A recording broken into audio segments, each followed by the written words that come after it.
96 000, c'est le nombre de ces oubliés de la Grande Guerre venus de Chine pour remplacer les hommes partis au front et travailler aux côtés des femmes dans les usines et aux champs. Recrutés par le Royaume-Uni, ces corps de travailleurs ont été éparpillés après la guerre, enterrés anonymement dans des cimetières français ou anglais et renvoyés chez eux sans reconnaissance. Penguinland fait partie de la Meridian Society, une association promouvant la culture chinoise en Angleterre qui se bat aujourd'hui pour faire connaître l'histoire de ces hommes.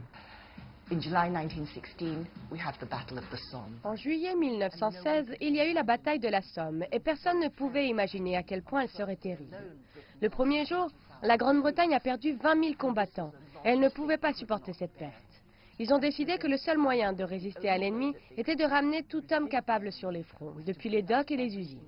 Cela signifiait donc que quelqu'un devrait les remplacer et la réponse était bien sûr les travailleurs chinois.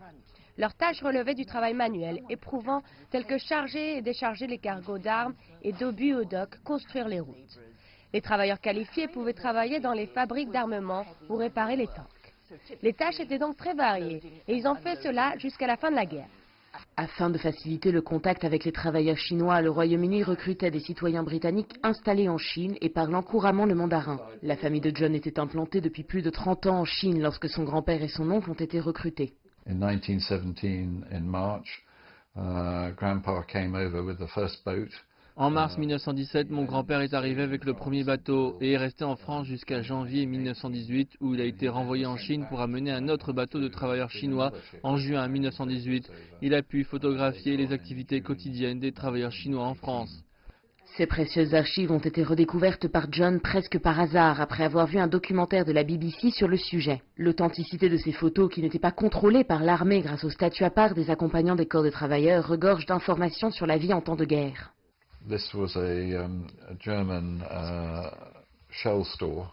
Ce sont des obus allemands qui ont tous été déplacés par les Chinois, donc c'était un travail assez dangereux. Les Britanniques confondaient les noms chinois assez semblables et ils ont donc décidé que tout le monde devrait avoir un numéro pour faciliter leur identification.